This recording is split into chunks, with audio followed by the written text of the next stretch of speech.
Bonsoir à toutes et à tous. On va continuer notre série vidéo sur InDesign. Donc, ça sera notre troisième cours. Ce troisième cours, on va essayer de voir ensemble comment placer les entêtes et créer les premiers styles de paragraphes et de caractères. Donc, ce style, ce que vous voyez, donc c'est ce que vous voyez ici. Donc, on va essayer de gérer comment créer ceci. Donc, maintenant, après vous avez créé le fond, après avoir utilisé la grille de ligne de base.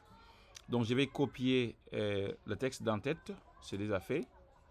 Ok, CTRL A et CTRL C, de sélectionner d'abord. Et là je viens ici, je prends outil texte, je trace mon bloc.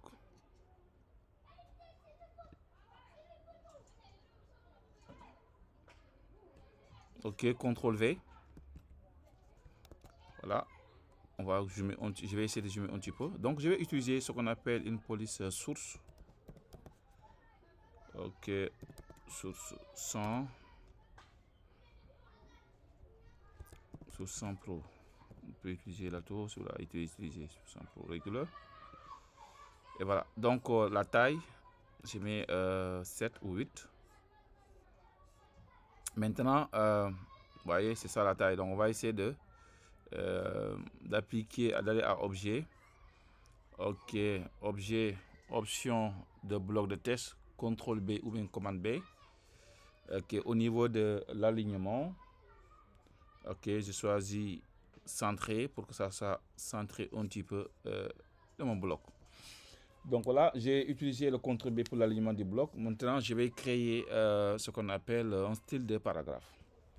Donc pour créer le style de paragraphe, il faut aller à fenêtre, style de paragraphe. Donc je l'ai déjà ici, mais vous pouvez aller à partir de fenêtre. Ok, style de paragraphe ou un style de caractère, style d'objet, etc. Donc, à quoi ça sert un style de paragraphe? Un style de paragraphe correspond à un ensemble d'attributs tels que la taille, de caractère, la couleur d'une police qui détermine l'aspect du texte d'un paragraphe. Donc, les styles sont la manière la plus facile et la plus rapide de traiter et de mettre le texte en forme dans n'importe quel projet. Donc, surtout, ça vous permet de gagner énormément de temps. Voilà. Donc là, je viens à partir de style. Via mon menu local, je peux venir ici créer un nouveau style de paragraphe.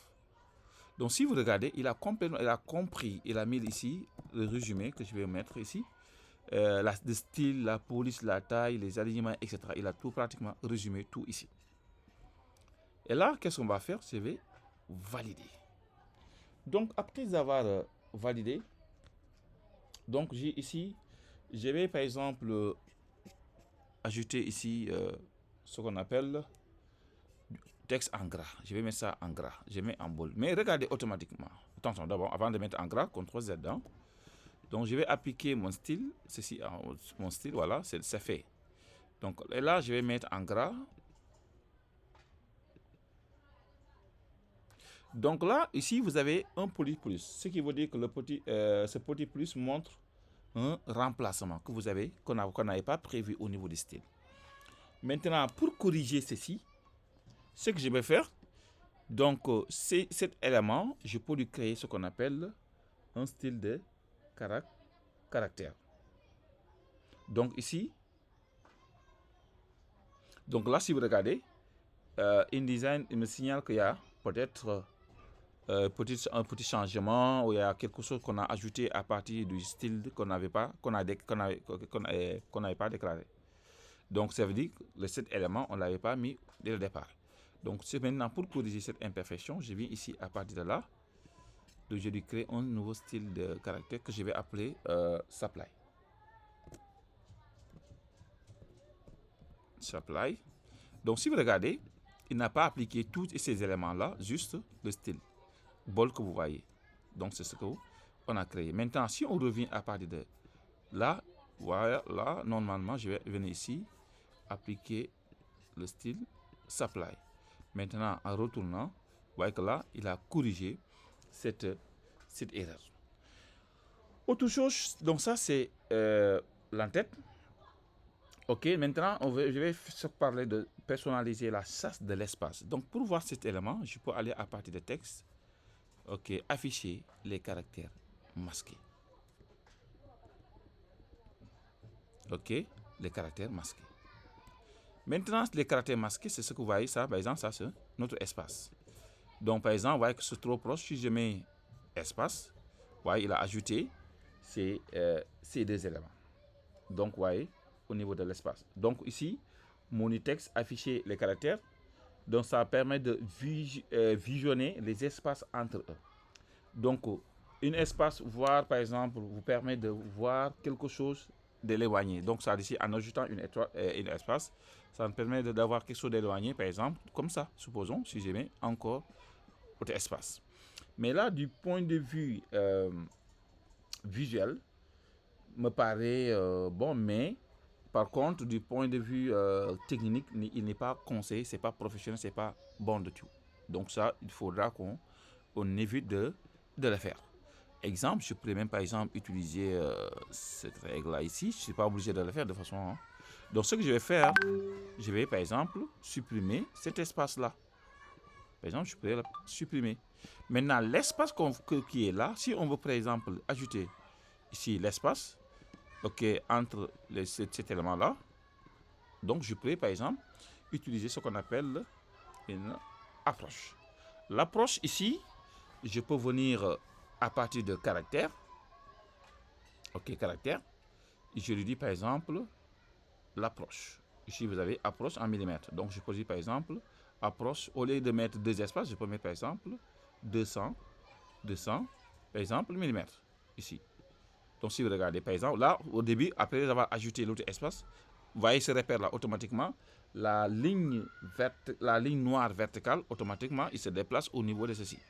Sauf que ce que je viens de faire, cet élément là, je peux l'enregistrer sous format de par exemple en style de caractère. Comme ça je pourrais l'appliquer à partir de mes autres éléments. Je viens ici à style de caractère et là je viens CTRL-clic ici ou bien passer à partir du menu local. Je l'appelle par exemple approche 200, supposons. Donc c'est juste l'appellation. Donc vous pouvez l'appeler comme vous voudrez. Et là, vous voyez. Donc maintenant, vous voyez l'avantage de ceci. Si je mets approche 200, vous voyez, automatiquement j'ai ça. Donc voilà. Donc là, approche 200. Maintenant, regardez, au lieu de mettre à chaque fois de sélectionner d'aller à caractère, on va juste appliquer le style automatiquement et ça s'applique automatiquement. Vous voyez. Donc là, on gagne énormément gain de temps. Donc parce que là, en appliquant ceci, si vous retournez ici, vous voyez que là, il n'a pas signalé pratiquement aucune erreur. Donc là, ce qu'on va faire, on a pu gérer ceci. Maintenant, l'autre élément, il nous faut du texte ici. Donc, vous voyez. Donc là, ce qu'on va faire, on va ajouter l'autre contenu du texte. Donc, je peux venir ici. Ok, gabarit. Copier mon texte. CTRL-C. Je fais pareil. Hein? Donc, soit je peux dupliquer ou bien voilà. Donc, mais voilà, je peux faire comme ça aussi.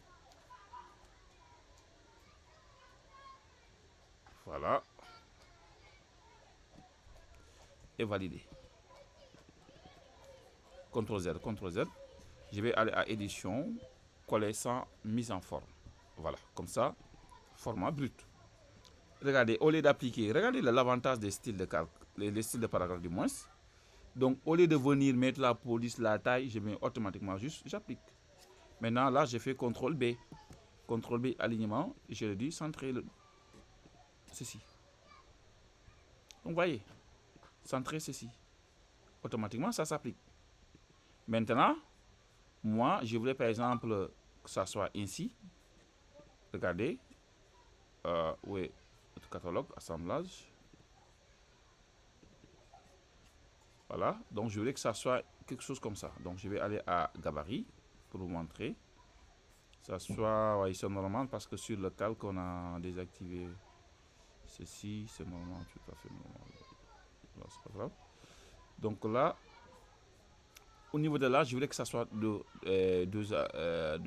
Donc là, pour modifier ceci, je vais à partir de style ici. Et là, je viens à partir de là, ceci. Donc, retrait, retrait et espacement.